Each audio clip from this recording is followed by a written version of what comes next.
जो गठबंधन है ये संगीत सोम जी ने तो करा नहीं भाई। ये गठबंधन हुआ भाजपा के साथ। भाई आपका तालमेल कितना है कितना नहीं है, लेकिन परिवार में रह के मतलब कुल मिला के सबका सम्मान करना चाहिए। ये माननीय योगी आदित्यनाथ तक पहुंचाना चाहिए कि भाई अधिकारी इस प्रकार की गलती कर रहे हैं तो उन्हें सजा मिले। भाई जनता के आदमी जूतों से पीटना हो गया, जनता के आदमी मारपीट हो गई, तो फिर सरकार का क्या काम है। भाजपा से नाराजगी ना उस दिन थी, ना भाजपा से नाराजगी आज है। नाराजगी है व्यवस्था से। पूरे समाज ने पार्टियों के सामने घुटने नहीं टेके। हमें नहीं कहनी चाहिए ये बात, लेकिन फिर भी कहेंगे अब भाजपा के पास बचा ही क्या है योगी जी के सिवा। तो उन्हें तो प्रचार करना पड़ेगा पूरे देश में। हम लोगों ने राजनीतिक पंचायत कभी नहीं करी, हम लोगों ने स्वाभिमान के लिए पंचायत करी और आगे भी मतलब स्वाभिमान के लिए पंचायत करेंगे। अखिलेश जी को तो हम यही कह सकें कि कभी गर्मी कभी सर्दी है तो कुदरत के नज़ारे हैं, प्यासे तो वो भी रह जाते हैं जो दरिया के किनारे हैं। राजपूत और किसान नेता ठाकुर पूरण सिंह जी इस वक्त हमारे साथ मौजूद हैं। सहारनपुर आए हुए थे तो हम उनसे मुलाकात कर लें। तमाम मुद्दे हैं जिन पर हम इससे बातचीत भी करेंगे। आज आप सहारनपुर आए थे तो खैर कांटेक्ट हो गया आपसे, काफ़ी लंबे समय से हम बात करना चाह रहे थे।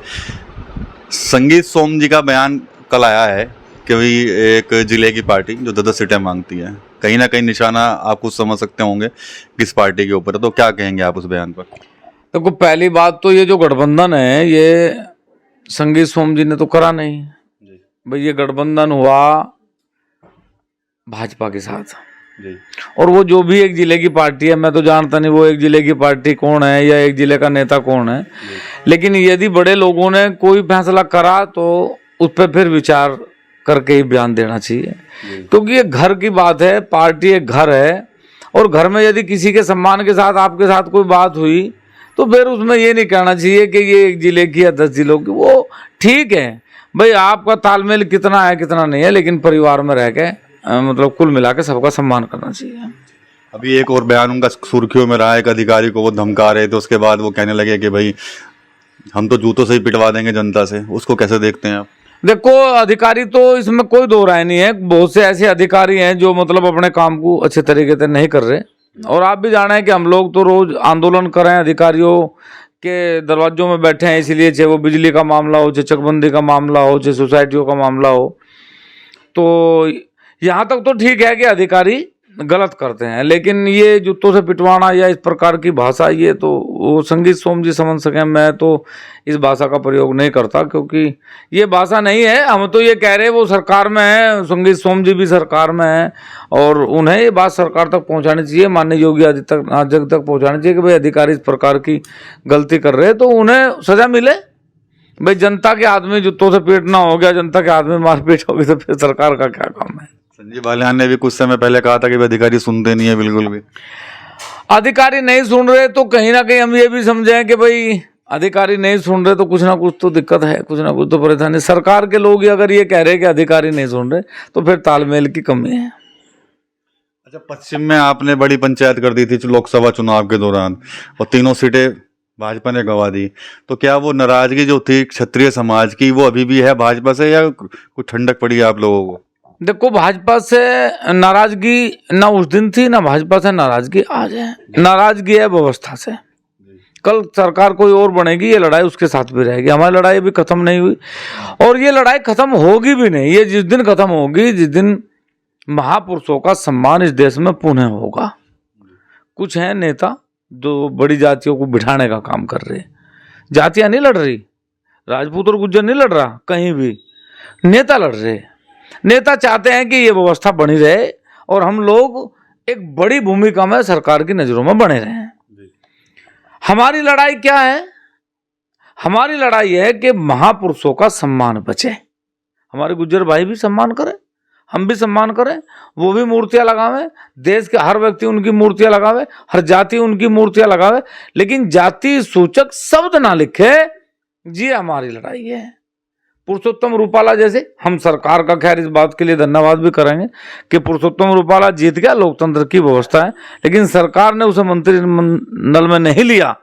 ये भी हम कहीं ना कहीं समझते हैं कि सरकार का अच्छा कदम है, लेकिन लड़ाई ये किसी के साथ नहीं, लड़ाई स्वाभिमान की है। और ये तो जब लो लड़ी जाएगी जब लो इस देश में महापुरुषों के इस व्यवस्था का सरकार कानून नहीं बनावेगी कि कोई भी व्यक्ति किसी महापुरुष के नाम के सामने, किसी क्रांतिकारी के नाम के सामने जाति सूचक शब्द नहीं लगा।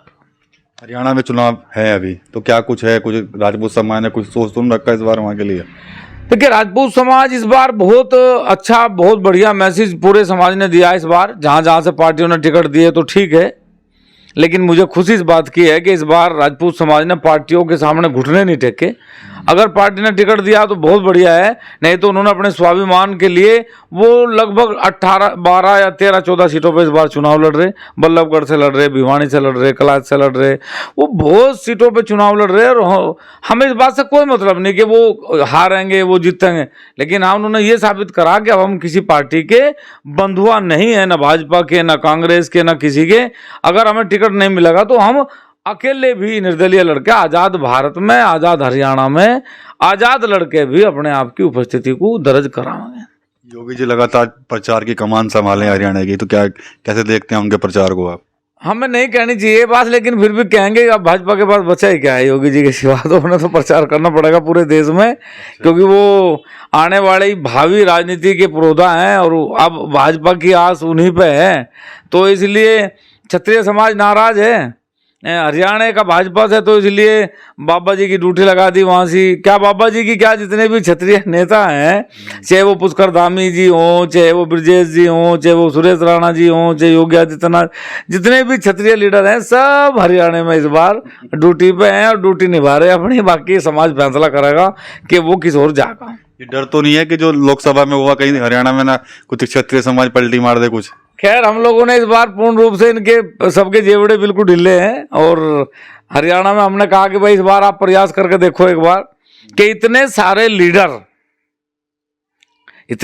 लीडर, इतने मुख्यमंत्री, इतने मंत्री, यदि हम समझेंगे कि सारे मिलके भी हरियाणा में भाजपा की सरकार को ले आए तो हम समझेंगे हाँ कि भाई जनता ने इनकी बात मान ली। लेकिन हम हरियाणा में गए तो हम अकेले थे, हरियाणा के भाई हमारे साथ थे, हरियाणा का क्षत्रिय समाज हमारे साथ था, तो भाजपा 5 सीट हारी लोकसभा की। और हमने इस बार बिल्कुल हरियाणा के चुनाव में इसलिए विरोध नहीं करा कि माननीय योगी आदित्यनाथ जी, माननीय पुष्कर धामी जी, ब्रजेश जी, सुरेश राणा जी, सब लोग वहाँ गए। तो हम देखना चाहते हैं कि क्षत्रिय समाज उस स्वाभिमान की लड़ाई में इन लोगों की कितनी मानता है। जिस दिन हम लोग केथड़ में पंचायत में लट हमारे पे बजा, जिस दिन हम गिरफ्तार करके जेल में डाले गए, तो उस दिन ये सारे नेता कहाँ थे? उस दिन ये क्या बोल रहे थे समाज के लिए? कहाँ थे सारे नेता सीमाओं से लगे हुए? पुष्कर धामी जी कहाँ थे? ब्रजेश जी कहाँ थे? सुरेश राणा जी, एक व्यक्ति ने हमारे लिए नहीं बोला। तो बस हम तो ये कहना चाहते हैं कि हम देखना चाहें, इस बार हमने कोई विरोध नहीं करा, हम तो ये देखना चाहें कि जनता इन्हें स्वीकार करती है या नहीं करती। अगर इनके जाने से भाजपा वापस आई तो हम समझेंगे कि इनकी बात में, इनके विश्वास में कहीं ना कहीं अभी कुछ है। और यदि भाजपा वापस नहीं आई तो हम समझेंगे कि हम लोगों ने तो इन्हें ढीला छोड़ दिया था, लेकिन जनता इन पर विश्वास नहीं करती। पूरण सिंह जी, उत्तर प्रदेश में 10 विधानसभा सीटों पर उपचुनाव होना है अभी। हालांकि चुनाव की तारीखों का ऐलान नहीं हुआ है कब चुनाव होंगे, लेकिन सरगर्मियां बढ़ी हुई हैं। ऐसे में राजपूत समाज की तरफ भी लोग निगाहें लगाए देख रखे हुए हैं, क्योंकि लोकसभा चुनाव में पश्चिम में तो आपने बहुत खेल खराब किया था। तो क्या कुछ प्लानिंग तो नहीं बन रही है कुछ उपचुनाव को लेकर आप लोगों की? देखिए, क्षत्रिय समाज की चुनाव से कोई प्लानिंग नहीं है, ना पहले थी ना आज है।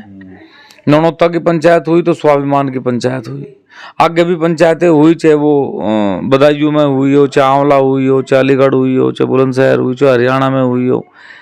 तो हम लोगों ने राजनीतिक पंचायत कभी नहीं करी, हम लोगों ने स्वाभिमान के लिए पंचायत करी और आगे भी मतलब स्वाभिमान के लिए पंचायत करेंगे। इन 10 सीटों पे भी यदि समाज का कोई निर्णय होगा तो उसमें ठाकुर पूरण सिंह उनके साथ है, उनकी हर लड़ाई में उनके साथ है और अंतिम सांस तक उनके साथ है। अखिलेश यादव का एक बयान आया था, स्पेशल ठाकुर फोर्स बताया था एसटीएफ को। उसके बाद उन्होंने फिर जब एक एनकाउंटर हुआ है उत्तर प्रदेश में, जब ठाकुर समाज से थे वो, तो उस पर भी कहीं ना कहीं पॉलिटिक्स की है। तो क्या कहेंगे आप? अखिलेश जी को तो हम यही कह सकें कि कभी गर्मी कभी सर्दी है तो कुदरत के नज़ारे हैं, प्यासे तो वो भी रह जाते हैं जो दरिया के किनारे हैं। आज उनकी सरकार नहीं है तो ये आरोप हैं, अभी वो प्यासे हैं लेकिन दरिया के किनारे हैं।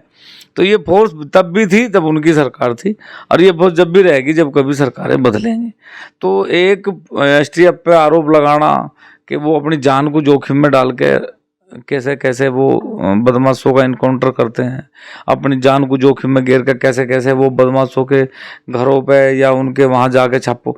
आप समझो कि पता हो कि एक बदमाश है, उसके पास इतना असला है और एसटीएफ वहां जाके इतना बड़ा अंजाम देती है, और वो किसी जाति को, किसी धर्म को, किसी बिरादरी को ना देखती हो, और उस पर इस प्रकार का बयान देना, तो ये अखिलेश जी जिम्मेदार व्यक्ति हैं प्रदेश के, उन्हें सोच समझ के बयान देना चाहिए।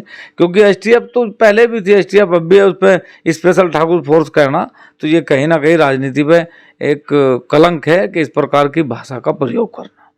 तो ये थे राजपूत नेता ठाकुर पूरन सिंह जी। तमाम मुद्दों पर उन्होंने बात की, चाहे संगीत सोम का बयान हो या फिर हरियाणा चुनाव हो या फिर उत्तर प्रदेश के उपचुनाव। तो क्या कुछ रणनीति एक क्षत्रिय समाज की वो उन्होंने बताई है। इसके अलावा कहीं ना कहीं जो अखिलेश यादव का जो बयान आया था एसटीएफ को लेकर, उसकी भी उन्होंने निंदा की और साथ ही साथ उन पर तंज भी कसा है। TV9 यूपी के लिए सहारनपुर से विकास कपिल।